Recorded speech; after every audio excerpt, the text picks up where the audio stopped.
JFD, just fair and direct.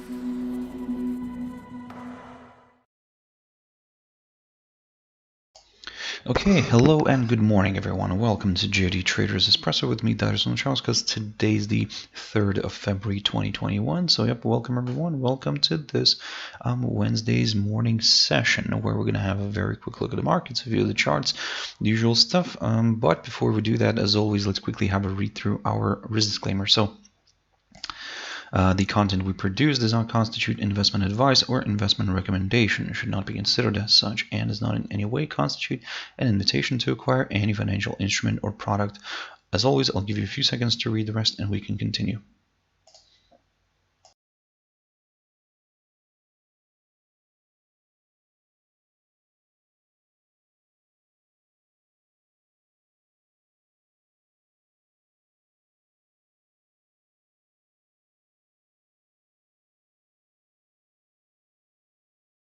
Okay, so now then, jumping into, well, actually, before we jump into the charts, quick mentioning of our JFD YouTube channel, to which you can always subscribe to in order not to miss any of our upcoming videos, and of course, our JFD Bank website, and specifically our JFD research page right here up. Let me just load it up here, a little bit lagging.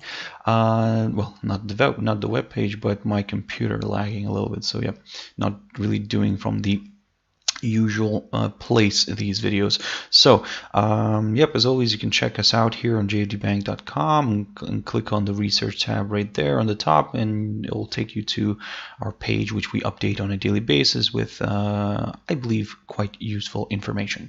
So jumping into the charts, guys, the first one I want to pick up here is Nikkei 225.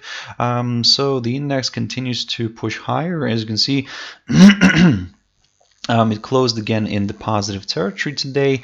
It made its way up here, and for the kind of the second day in a row, it has been opening with a nice positive gap to the upside. And what I was saying previously, that if it climbs above this 28,527 territory, then yes, there is a good chance for this one to push further north. However, even a greater chance for the upside, for further upside, could come on a break of this 28,980 zone, which is the highest point of January. So for now, yes, I'm going to keep an eye on that level. Of course, the fact that if it's going to continue trading above this 28,527 zone, then yes, this could also strengthen the kind of the bullish case. So let's see if we can go higher here, and let's see, the most important, let's see if we can actually overcome January's high here in February and create a new high.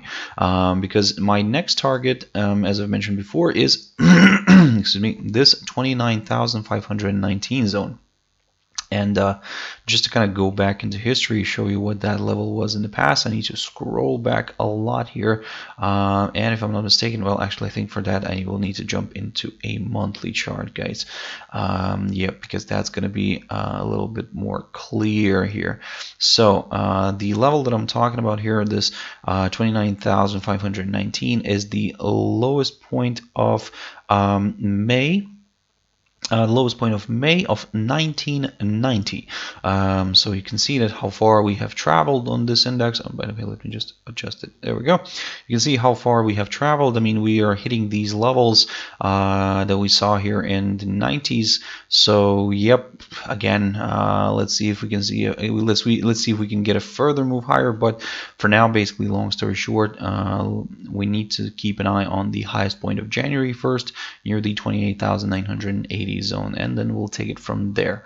Looking at Shanghai Composite, and while I'm on the monthly chart here, you can see that yes, it has also climbed nicely higher here. It managed to overcome the in January and actually December here. In the late December, we kind of overcame this previous kind of highest point of 2020, created a new one, and yep, we can see that the index kind of in January continued to rally and managed to actually overcome the highest point of 2018 here, which is roughly around the 3,587 zone. So I'm going to keep that in mind here for on our chart.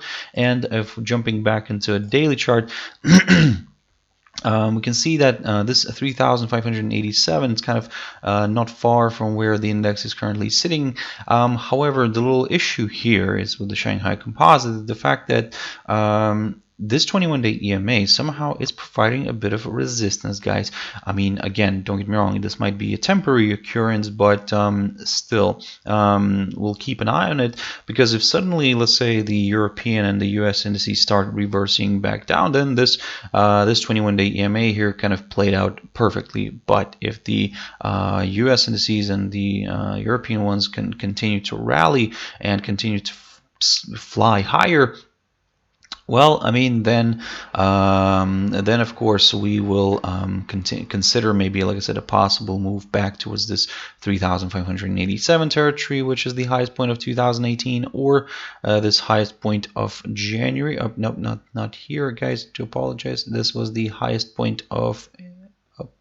Oh, there we go. One moment, just a second. So this is the highest point of January. Let me just grab this one. There we go. Did I capture it? Yes, perfect. Highest point of January, 3,637 zone right here. That's what I'm going to be keeping an eye on as well. But if that gets broken, of course, we have further acceleration to the upside could be possible. But for now, long story short, guys, overall, we're still trading above this upside support line drawn from the low of the 19th of March. So yes, we had a nice rebound here this week, and but the 21-day EMA currently is providing a bit of resistance. Let's see if it can do that, if it can continue doing that.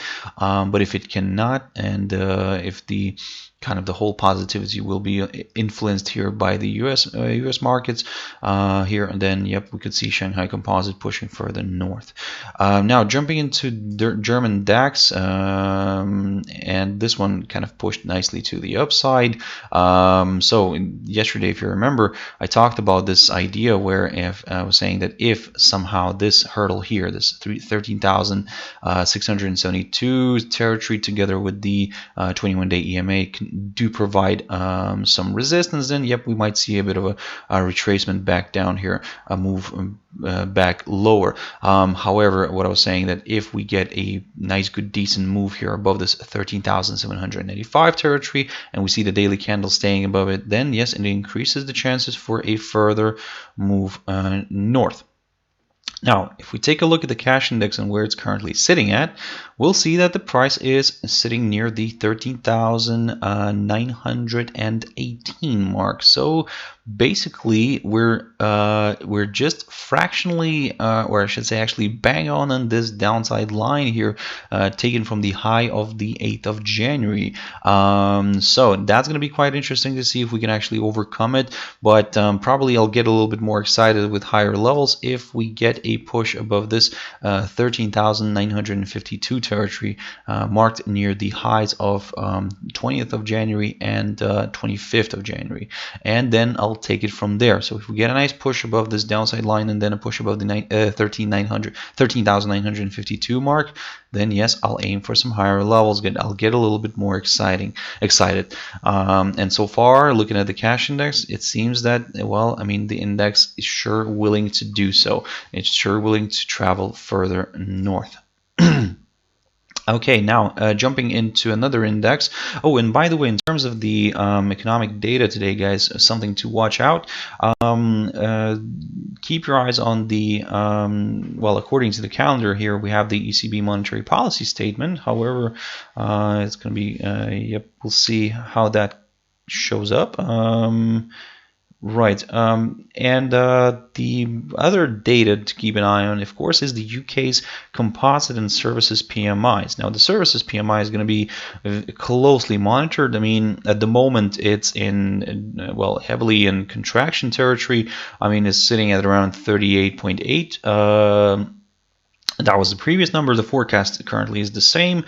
If we get a slightly better number than that, well, I mean, we would need to see actually the number kind of popping above the 50 mark in order to get a little bit more excited, and so that the pound would get a little bit more would get the positivity from all that. for now, that's keep an eye on that one, on that figure, because if it comes out better than the forecast but still remains, let's say, below 40 somewhere, then, well, I mean, that's not really good still for the economy, and a bit of pressure on the pound could still we could still see some pressure on the GBP. Like I said, even if the forecast get beaten, but if the actual number actually comes out still well below 50. Also, something to keep an eye on is the European CPI figures, the preliminary ones.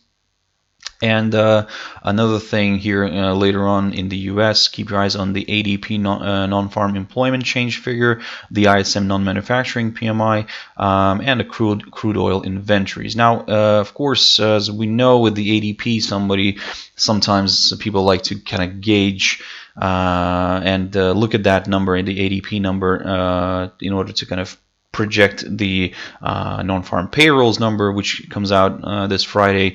However, guys, don't do that because, again, it doesn't really happen all the time. I mean, you rather wait for the actual number to come out and then try to kind of capture a swing in the market, because, again, it's this way. I mean, it could go either way. I mean, and it's a bit of a tricky one, especially during these kind of pandemic times.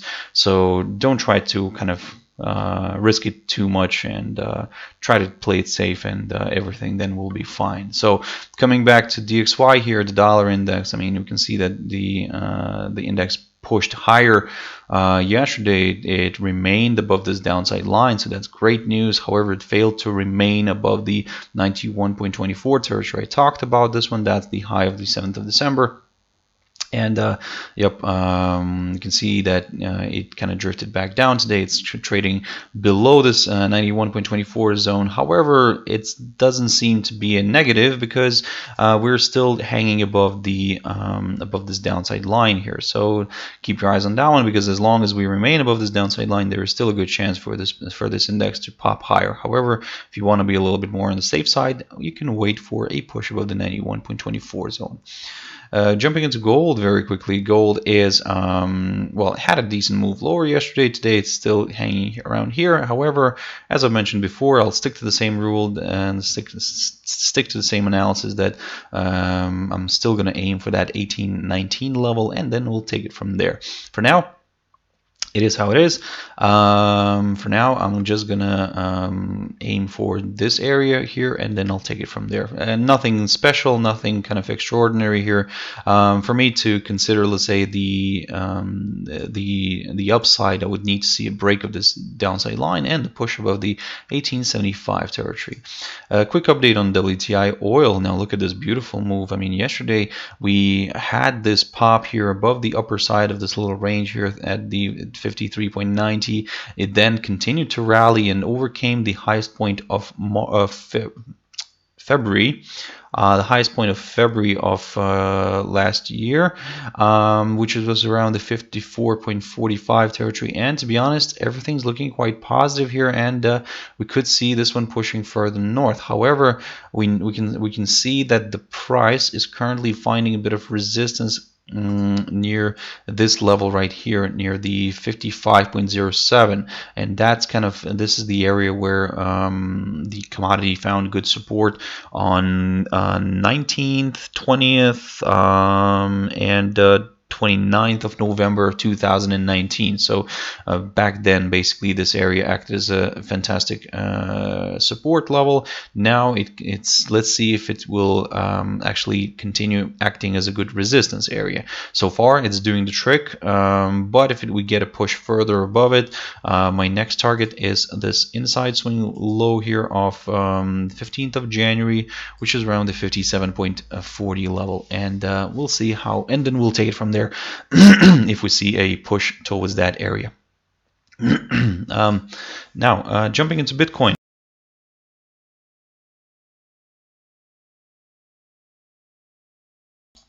So jumping into Bitcoin, looking at this picture, I mean, here it's, although yes, it's looking quite positive here, everything's looking quite interesting. I mean, we are now seeing a bit of a a recovery of some kind of those losses that we made here in January. And what I'm talking about here, and let me just jump into a monthly chart. So basically in January we had a strong rally here. We hit the new all-time high, and then we kind of retraced deeply. So now we're kind of seeing a recovery of that retracement, if I can put it this way. Looking at this monthly chart, you can see that yes, the crypto is pushing higher. Now it's going to be interesting to see if we can actually reach some of these levels that we saw here back in January.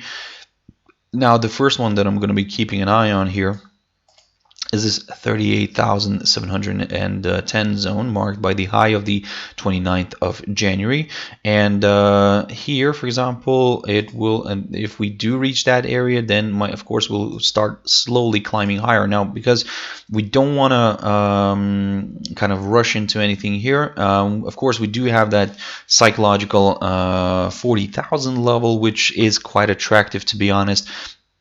So how we could play this one out right now, given that we saw a break of this downside line, yes, it increases now the chances for a further move higher, and we will continue doing that as long as the price stays above this little short-term tentative upside line drawn from the low of the 27th of January. And then we'll take it from there, guys. So for now, I'm kind of leaning a little bit more towards the positive side, but be very careful near these strong areas of resistance. Okay, jumping into a few pairs very quickly. AUD, NZD. Now this is one of my favorite pairs. I mean, look at this beautiful move. Everything's kind of working according to plan. So previously, I'll repeat what I said before. Previously, I said that once we reached this hurdle, because that was my initial target, this 1.0629. When we reached that, I said that we might get a bit of a retracement here, maybe towards this 208 EMA, and we got that, and we then got another slide here. And yesterday, when I was covering this pair, I said that my next target is going to be this 1.0569 zone. And look at this beautiful test here now of this area. I mean, we're now even breaking below it. Now, of course, if the rate stays below this hurdle, below this 1.0569 zone, then my next target, my next support area is around here, marked near the lows of the 8th and 9th of December of last year, of course, and that's near the 1.0513 level. So let's see if we can reach that area. I will keep an eye on it. Like I said, if the rate continues to trade below this 1.0569, then yes, my next target here is this 1.0513 zone. So, and then we'll take it from there. So yeah, guys, this is quite an interesting one, and let's see how all this is going to play out. If you want to look at some higher levels on this one, well, I mean, of course you will have to wait for a break of this this downside line here, and then we could take it from there. AUD CHF quick update. Again, not much is happening here because I'm still waiting. As I've mentioned this one yesterday in my Traders Tea Time, guys, and basically I said that I'm waiting until we get a clear kind of exit here through one of these lines, but so far I'm not really getting that, so I'm just observing the price action. So I'll pick up on this pair if I once I see that kind of daily candle either popping through this downside line or dropping below this upside support line. So and then it will be a little bit more interesting. For now, it's just kind of a bit of a waiting game, so don't rush into anything yet. It might go either way, so well, it always can go either way, but yeah, this one's a little bit less clear.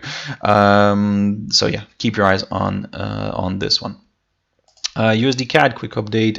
So we're seeing the the US dollar against the Canadian dollar drifting back down.